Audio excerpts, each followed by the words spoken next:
نحمده ونصلي ونسلم على رسوله الكريم أما بعد فأعوذ بالله من الشيطان الرجيم بسم الله الرحمن الرحيم صدق الله العلي العظيم رب العالمین ہمیں نور قرآن پاک سے منور فرمائے، آمین۔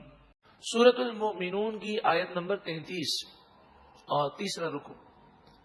وقال الملأ من قومه الذين كفروا، اور کافر قوم کے سرداروں نے کہا۔ اکثر مقامات پر سردار مالداروں کا ذکر کیا جاتا ہے، کیونکہ جو شخص مالدار ہو، قوم کا سردار ہو، اگر وہ نیک ہے تو اس کی نیکی کی وجہ سے پوری قوم نیک ہو جاتی ہے، اور اگر وہ گناہگار ہے تو خود بھی جہنم میں جاتا ہے اور دوسروں کو بھی لے کر جاتا ہے۔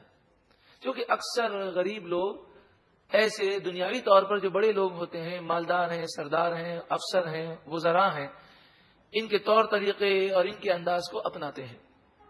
تو سرداروں نے کہا وَكَذَّبُوا بِلِقَاءِ الْآخِرَةِ، اور انہوں نے آخرت میں ملاقات کو جھٹلا دیا کہ آخرت میں مر کر جانا ہے اور اللہ کی بارگاہ میں حاضر ہونا ہے، اس کو انہوں نے تسلیم نہیں کیا۔ وَأَتْرَفْنَاهُمْ فِي الْحَيَاةِ الدُّنْيَا، حالانکہ ہم نے انہیں دنیا کی زندگی میں عیش و عشرت عطا فرمائی، نعمتیں عطا فرمائی، تو شکر کرنے کے بجائے وہ سرکش ہو گئے۔ یہ ایک معاملہ آج بھی ہے کہ جو گناہگار ہے، اگر اسے نعمتوں کی فراوانی ہو جائے اور مال کی کثرت ہو جائے تو مزید وہ گناہوں میں پڑ جاتا ہے، اور ایسا متکبر ہو جاتا ہے کہ پھر کبھی کوئی نیکی کی بات سننے کو تیار نہیں ہوتا۔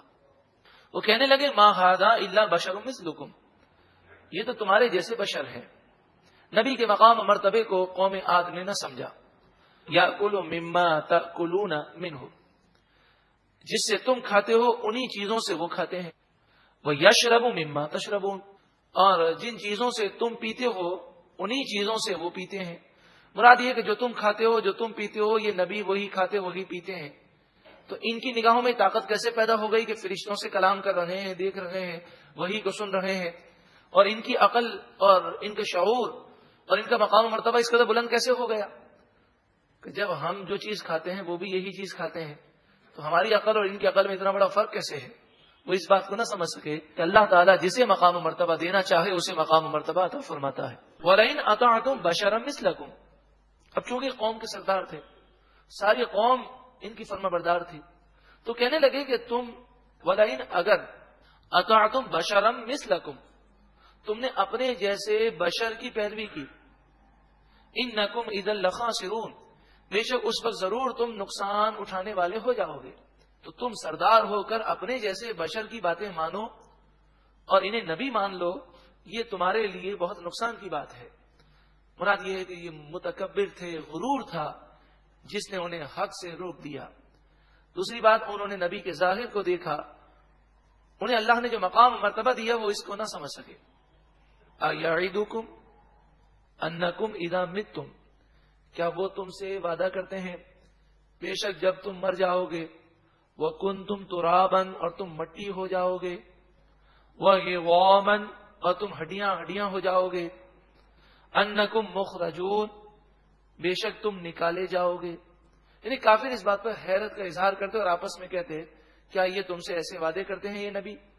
ہئی ہاتا ہئی ہاتا، ہئی ہاتا کے معنی بہت دور کی بات ہے جو ناقابل یقین ہے، عقل میں نہیں آتی۔ ہئی ہاتا بہت دور کی بات ہے، بہت دور کی بات ہے۔ لما توعدون، وہ باتیں جس کا تم سے وعدہ کیا جاتا ہے۔ ان ہی الا حیاتنا الدنیا، ہماری زندگی تو صرف یہی زندگی ہے، کھاؤ پیو عیش کرو۔ نموت، ہم مرتے ہیں، ونحیا، اور جیتے ہیں، وما نحن بمبعوثین، اور ہم ہرگز کل بروز قیامت نہیں اٹھائے جائیں گے۔ دنیا کی زندگی ہے، اس میں ظلم اور زیادتی جو کرنا ہے کرو، کیونکہ آخرت میں ہمیں اٹھنا ہی نہیں ہے۔ کیونکہ حضرت ہود علیہ الصلوۃ والسلام قوم عاد کو ظلم سے، سرکشی سے، گناہوں سے بھی روکتے، بت پرستی سے بھی روکتے، تو یہ آپس میں کہتے جو ہمارا دل چاہے کریں۔ یہ پابندیاں اور پابندی کی زندگی ہماری سمجھ میں نہیں آتی، جب دنیا میں ہی رہنا ہے، اسی میں جینا ہے، اسی میں مرنا ہے، اور یہی ہماری زندگی ہے، فائنل زندگی، تو جو ہمارا دل چاہے کرے۔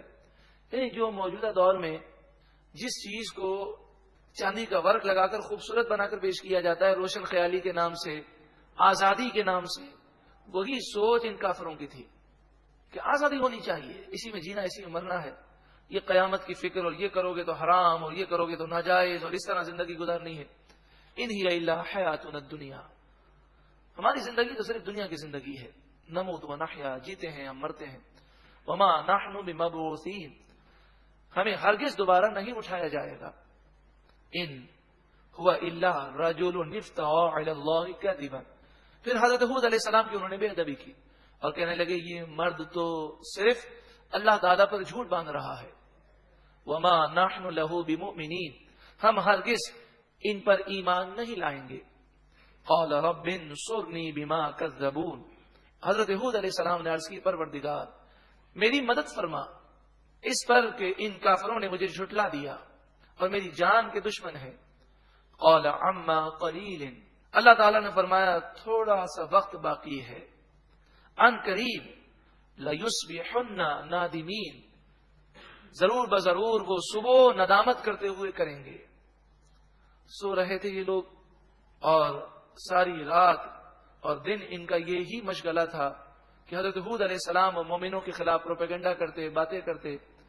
ایک رات یہ لوگ سوئے، صبح کے وقت فَأَخَذَتْهُمُ الصَّيْحَةُ بِالْحَقِّ، حق کے ساتھ ایک زوردار آواز نے انہیں پکڑ لیا، زوردار آواز پیدا ہوئی اور ان کی آنکھیں کھلی، لیکن انہیں اس قدر بھی موقع نہ مل سکا کہ وہ سیدھے کھڑے ہو سکیں۔ آدمی جب کھڑا ہوتا ہے تو پہلے گھٹنے زمین پر رکھتا ہے، ان کے گھٹنے ابھی زمین پر تھے اور یہ ہلاک ہو گئے۔ فَجَعَلْنَاهُمْ غُثَاءً، بس ہم نے انہیں گھاس پھوس کی طرح کر دیا، مٹا کر رکھ دیا۔ فَبُعْدًا لِلْقَوْمِ الظَّالِمِينَ، بس ظالم قوم کے لیے اللہ کی رحمت سے دوری ہے۔ قوم عاد کے بارے میں بعض مفسرین فرماتے ہیں صیحہ، زوردار تیز آواز آئی اور پھر زوردار آندھی چلی اور اس آندھی نے انہیں ہلاک کر دیا، یہ اپنی جگہ سے ہل نہ سکے۔ اس آندھی نے انہیں اٹھا کر ایسے زور سے زمین پر پٹک دیا کہ یہ ریزہ ریزہ ہو گئے، ان کے ٹکڑے ٹکڑے ہو گئے۔ ثم پھر انشأنا من بعدهم قرونا آخرین، پھر ان کے بعد بہت ساری قومیں ہم نے پیدا کی۔ حضرت لوط علیہ السلام کی قوم ہے، حضرت شعیب علیہ السلام کی قوم ہے، حضرت صالح علیہ السلام کی قوم ہے۔ سب نے اللہ کی نافرمانیاں کی کئی سالوں تک، اور بعض کو کئی سو سالوں تک ڈھیلیں دی گئیں۔ ما تسبق من امت اجلها وما یستأخرون، تو جو وقت ان کے لیے عذاب کا مقرر کر لیا گیا، نہ وہ اس سے آگے جا سکے نہ اس سے پیچھے ہٹ سکے، اس وقت پر یہ ہلاک ہو گئے۔ ثم ارسلنا رسلنا تترا، پھر اس کے بعد ہم نے اپنے رسول مسلسل بھیجے، پے در پہ رسول بھیجے، ایک رسول کے بعد دوسرا رسول۔ کلما جاء امۃ رسولها، جب بھی کسی گروہ کے پاس ہمارے رسول آئے، اس امت کے رسول آئے اور انہوں نے اچھی باتیں انہیں بتائیں، کذبوہ، ان لوگوں نے اس رسول کو جھٹلایا۔ آج تک یہی ہو رہا ہے کہ جو لوگ گناہوں میں پڑے ہیں ان کی اکثریت نصیحت کرنے والوں کی نصیحت کو جھٹلا دیتی ہے، ایک کان سے سنتے ہیں دوسرے کان سے نکال دیتے ہیں۔ یہ تو کافروں کا انداز تھا، اب مسلمانوں کا بھی یہی انداز بنتا جا رہا ہے کہ مسلمانوں کی اکثریت بے نمازی ہے، مگر انہیں کوئی بات کھلاتی نہیں ہے، اللہ کا خوف پیدا نہیں ہوتا، وہ ایک کان سے سنتے ہیں دوسرے کان سے نکال دیتے ہیں۔ اللہ تعالی ہمارے دلوں کی سختی کو دور کر دے اور دل کو نور قرآن پاک سے منور کر دے۔ فَأَتْبَعْنَا بَعْدَهُمْ بَعْدًا، بس ہم نے اگلوں سے پچھلے ملا دیے۔ مراد یہ ہے کہ انہیں بھی ہلاک کر کے، انہیں بھی موت دے کر جو پیچھے لوگ گزرے تھے ان سے ملا دیا۔ وَجَعَلْنَاهُمْ أَحَادِيث، بڑی بڑی تہذیبیں گزری، بڑی بڑی طاقتیں گزری، ہم نے انہیں کہانیاں بنا دیا، یعنی وجود مٹ گیا، ان کے آثار مٹ گئے، اب یہ پرانے قصے کہانیاں بن گئے ہیں، ان کا کوئی وجود نہیں ہے۔ آپ موجودہ دور میں دیکھ سکتے ہیں بڑے بڑے صدر، بڑے بڑے وزیر اعظم، بڑے بڑے بادشاہ، بڑے بڑے جرنیل آج پرانی کہانیاں بن چکے ہیں، روب دبدبا سب قبر میں خاک میں مل گیا.